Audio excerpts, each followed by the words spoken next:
Apa, nem azt mondtad, hogy a nagyit elvitted egy idősek otthonába?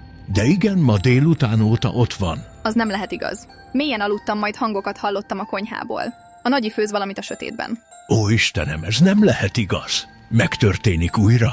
Egy hosszú, fehér régi hálóing van rajta? Esetleg látod, hogy a fülei egy kicsit vérzenek-e? Honnan tudtad ezeket, apa? De igen, mindkettő teljesen igaz. Mi a baj nagyival? Oda menjek hozzá és megnyugtassam? Az nem a te nagymamád. 30 évvel ezelőtt ez velem is megtörtént. Annak a személynek nem szabad meglátnia téged. Mi történik, apa?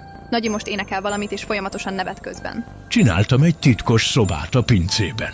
Menj nagyon halkan a pincébe. A bortároló mögött van egy titkos ajtó. Úristen, meglátott engem. A szemei teljesen vörösek. Lejöttem a pincébe és becsuktam az ajtót. Miért fut utánam a nagyi? Épp az ajtón dörömböl.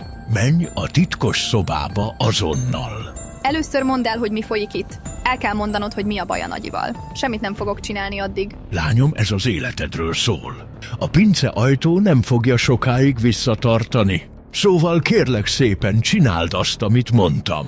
Az nem a nagymamád. Értsd már meg, kérlek. Halló, lányom? Itt vagy, lányom? Hova tűntél, Eszter? Itt vagy? Ne aggódj, nem esik bántódása, ha azt teszed, amit mondok. Biztos, hogy nem. Rohadj meg. Komolyan nemet mondasz. Szerintem egyáltalán nem értettél meg engem. A lányodnak annyi lesz. Vége teljesen. Nem fogod többé látni. Örökre el fog dönni. Miért csinálod ezt? A kérdés az, hogy a te családod miért tette ezt velem 100 évvel ezelőtt. Mit csináltak veled? Én semmit sem tudtam eddig erről. Hogyha elmagyaráznád, akkor tudnék valamit csinálni. Már túl késő.